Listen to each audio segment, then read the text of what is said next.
Telefon колдонбоо бул кадимкидей оору. Бүгүн 14 жаштан 18 жашка чейинки аралыкта 6 саат, bir күндүн ичинде 24-төн 6 саатын телефонго арнап коюп атат да. Мисалы 12 саат уктады, 6 саат телефон чукулады деген маселе, андан кийинки сааттарды эмне кылды деген суроо пайда болот.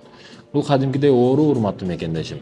Мисалы, китеп программаларындагы буга койбо деп сунуш берем. Неге? Китепти ачамын деп туруп кирсең, WhatsApp-ыңа сообщение келген болот, Google'дан Арнольд Шварценеггер бирдеке жазган болот сага, анан ошентип аларды окуймун деп алаксып бирдекелерди көрмүш болуп, ошентип кантип башка сайттан чыкпай калганыңды билбей каласың да. Негизи китеп деп киргенсиң, селин китеп болгон, бирок башка нерселерди чукулап кеткен болосуң, а.